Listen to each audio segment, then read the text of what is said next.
Hey everybody, happy pre-New Year. That's right, it's the 31st of December. We're finally here, it's the last day of the year. And even on the last day of the year, there is college basketball game.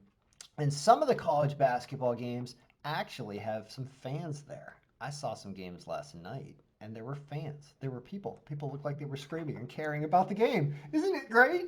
Isn't it great? We're all being human again. All right, well, let's talk about today's games real quick, and then I'm going to talk about yesterday's games and then talk about formula stuff and Excel. I don't have a lot of time for this today, but who cares? Let's just do it anyway. All right, Boise State minus 10,000. I can't do anything with that line. I guess San Jose State is a bunch of toddlers or something because that's like one of the worst ratings I've seen for a team ever. San Francisco at San Diego. Both of those cities sound nice. It's minus 975. Can't do anything about that. Arizona away is minus 400. Jeez. No, can't. Winthrop is minus 1225. Oregon minus 1100. Utah State's minus 800. These spreads are big. You can't do anything. I always say you can't do anything with those kind of lines, but that's all I know. Now, Radford against Presbyterian again. I think they just won yesterday. The points are still screwing. They've only 5 games played. I don't like that. High Point is at home. At home, at least. Minus 208, minus 2. But their power percentage is really low.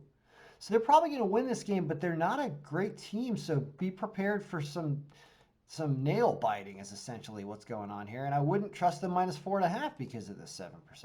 North Carolina, Asheville, Longwood. It's a lot of bad teams in the middle of the row here. And they're away, so I'd even consider the 15%. That's not a good line for an away team. I'll talk about away and home in a second.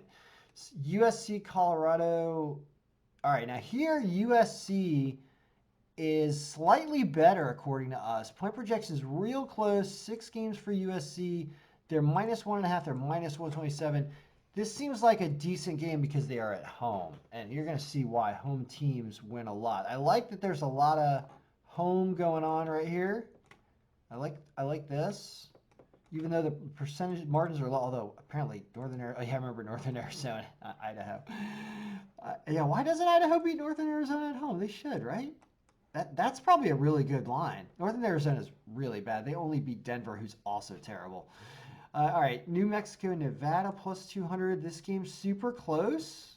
They've only played 5 games.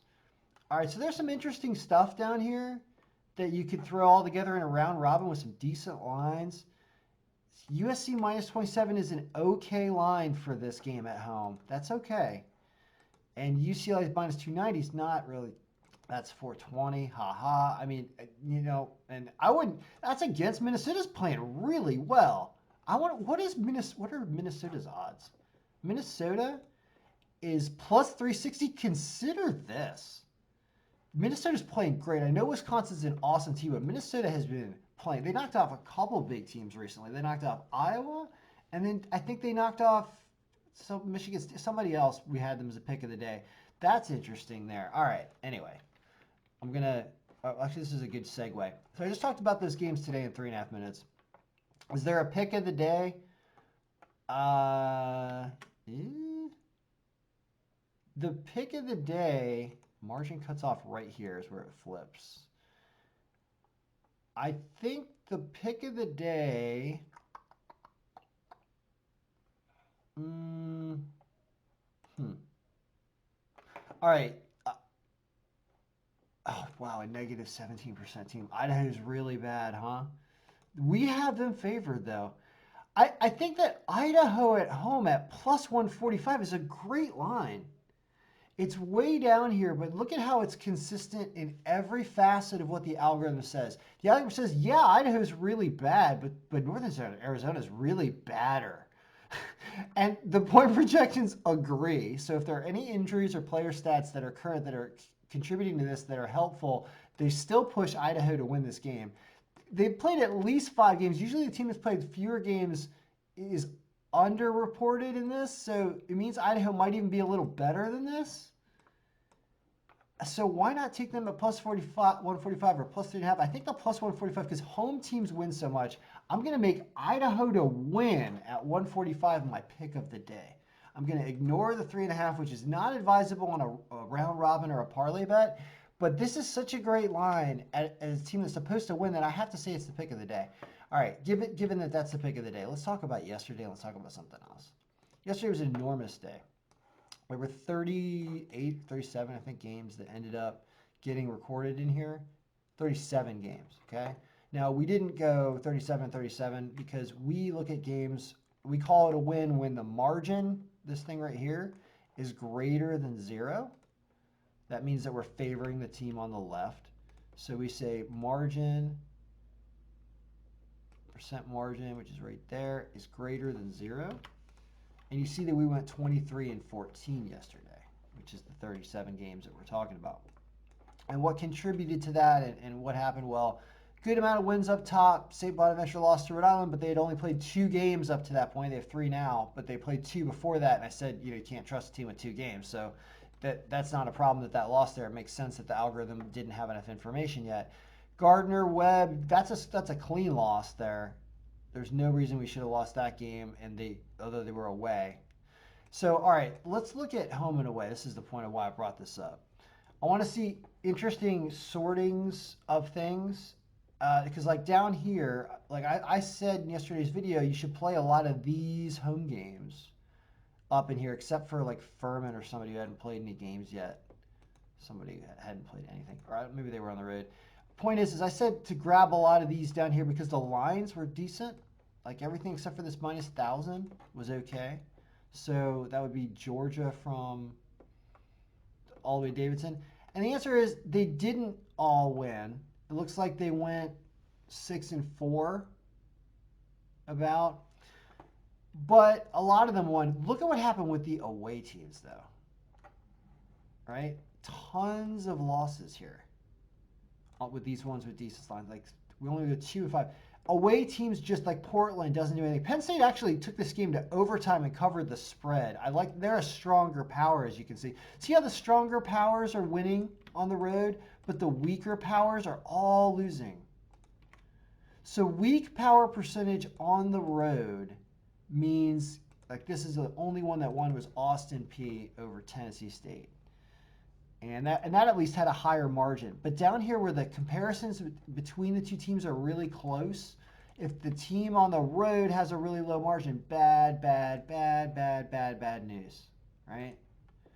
So anyway, what that means is you really got to pay attention. Like our home games overall, we're 13-6 for the day, and we lost a chunk in the middle here with, luckily you would have stayed away from Dayton and LaSalle. UMass loses to George Mason in overtime somehow. That was funny. I talked about that game yesterday. That was funny. And Georgia loses to Mississippi State.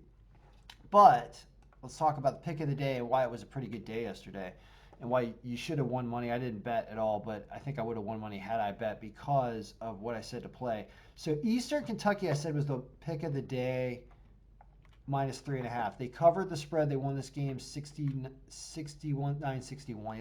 And Eastern Illinois was just really, really bad and couldn't score. And both these teams were missing a lot of shots. I watched some of that game. They were missing free throws. They're bad teams, but Eastern Kentucky was just going to be better. And we had this margin of 17% here. We had this spread cover number that was up at like 25 yesterday because it knew with the players playing in the game that it was just going to be a higher scoring game for Kentucky, and it was right. So I liked that. Things like Sacramento State that looked good up here lost, but they only had 3 and 4 games at that point yesterday. 3 and 5 or 3 and 4 games, something like that. So this kind of shouldn't have been trusted, and I think we knew that based on looking at the stats. So, all right. All that being said, we're 9 minutes in. Yeah, I'm going to go do other work, but I will go in and dig through the player stats more and the injuries and what's properly happening. Like you could totally do a huge look at all players and injuries. Watch this. Watch how cool this is. This is why the algorithm is better than a human being, because a human being, like that guy you see smoking a cigar at the sports book, although they're probably outlawing smoking in all casinos at this point. But that guy that you see with the pencil and looking at rosters and doing all numbers and stuff and trying to do all the analysis on every single player, let's see, injury, hold on, I'm gonna put injury here. And then I'm gonna do B score. That guy you see doing all that work cannot compete with um, with what I'm doing and what the algorithm is doing. So it's going to subtotal things automatically so fast and give us all the analysis. That's why when I dig through the file and I talk about kind of what it's doing and how it's creating projections and things like that, when I do that, I'm not doing as good of a job as it is already doing, which is why I always say trust the algorithm, don't trust me, because it's an aggregation of a bunch of formulas that have been proven to be most right over time. That's what these distributions mean and all these different stats mean, and it's updating everything automatically. So back to what I was going to do here. So we can say between all the different teams, and you want to look at, let's say, the injury situation and who's hurt, and if there are key players that are hurt on certain teams, I think that what you could do is you could move injury up here. You can see all the injuries. That's funny.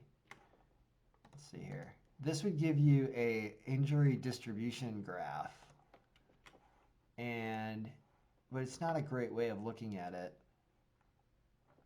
So let's try.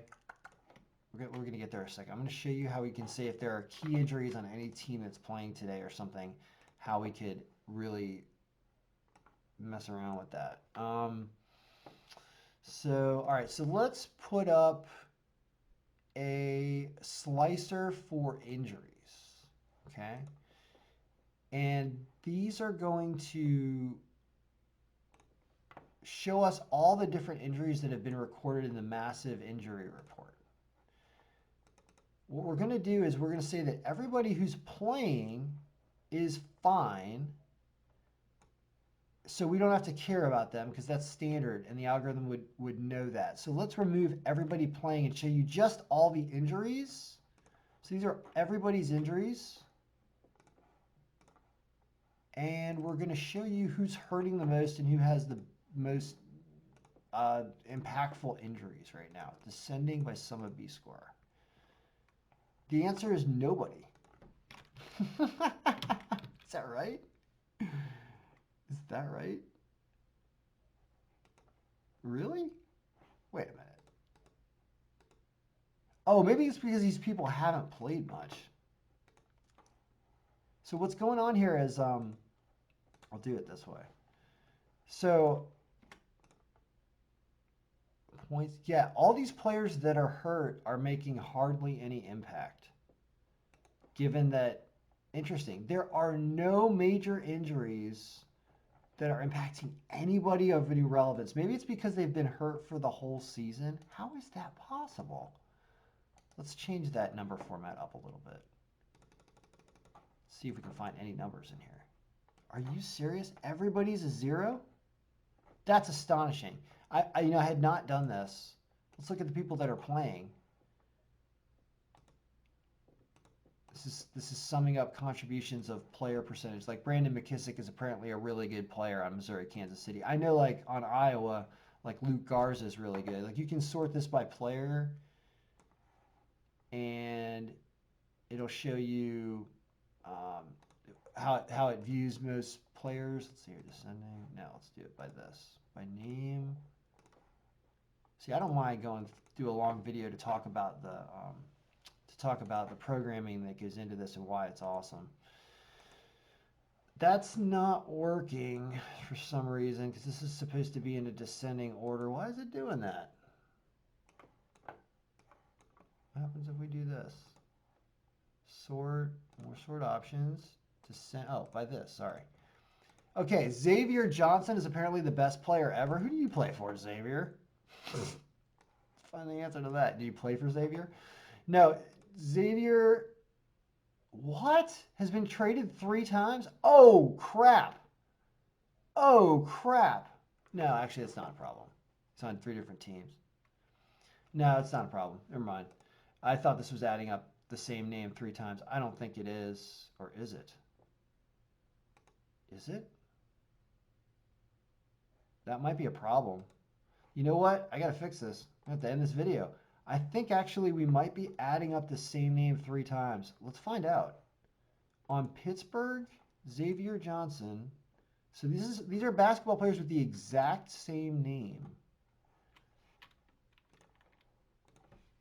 This is why I told you it takes a lot of time to do this work. Xavier Johnson.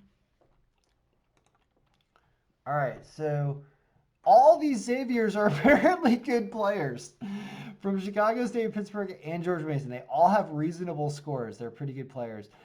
Are we adding that name up all in one when the answer is no, we're not. I take it back. It's not a problem. It's not a problem at all. So what's going on here is as we do point projections in this file, we are summing up the player stats based on the team name, not the player name. So what we are doing, the only problem we do have, I hate to say it, there is one slight problem. The only problem we do have is that the injury that shows right here, that is looking up the player's name from the injury report. And it doesn't match the name and the team. So what we're going to do is fix this. And you have a player's name and you have their team as a combination. And now, when you look at the injury, here's what you have to do, is you have to say, instead of just looking up the name, you need to look up the name and percent the team. And you need to look at it from a different range in the injury report, which is going to be this range. And the injury is going to be 1, 2, 3, 4, 5 now. 5 over, that's what the VLOOKUP does. And now it will not screw that up. Yep, it's done. So now we haven't, now we've accounted for people who have the same name but play on different teams. So we did accomplish something, and I'll have to remember to update this every single time because this is a formula. So let's make sure we do that. Now, all right, given that we're 17 minutes in and you got a little programming lesson on how to streamline names when they could potentially be different, depending on which team the person's on or if they get traded, there's all kinds of interesting things. So now we've isolated injuries properly. And this is saying that we have a team name combo. No, we don't. I was gonna say who is the most impactful player? Oh, how do we do this? We have to create our own unique combination. I don't want to do this now. All right, guys, I'm gonna let you go. Super long video. Sorry, but this is the kind of work that's going to go into the algorithm in January as we make this thing better, and all this stuff contributes to the projected scores which are coming in here. The more we correct errors or weird stuff like that, the better these scores are going to be. And if there's one thing to do today, if there's just one, apparently it likes Idaho at home. But consider a lot. Oh yeah, I want to talk about one other thing before I close out this video. Michigan and Maryland, because we just discussed how teams that are on the road, although Michigan's power strength is greater than a team that they're a strong team, even though that's the case, you still have this issue where they're on the road in a close game of a margin of 5%. Maryland's just come off, I believe, knocking off somebody big they were on the road and they beat somebody big just the other day. So why would you want to mess with Maryland at home or go against Maryland at home when you have to lose some odds here on Michigan? So I like Maryland plus 1.5 here. The algorithm says Michigan wins this game, but because they're away, the algorithm also says it doesn't like away teams that are slightly winning games down this low. So you got to look at it both ways. You definitely do not take Michigan. That I know, because the line is not optimal and they're on the road. It's why Idaho, a team that's so much worse, is probably a much better pick at plus 145 than a good team like Michigan. So I will see if this sneaky pick of the day is consistent, but I like the odds there.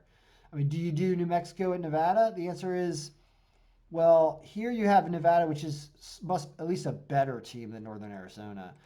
The margin's closer. The line is better. The score is 72-72. Maybe you take New Mexico plus 5.5. All right, I got to go. I got to do other stuff. 20 minutes, guys. Good luck, everybody. May all your picks be winning.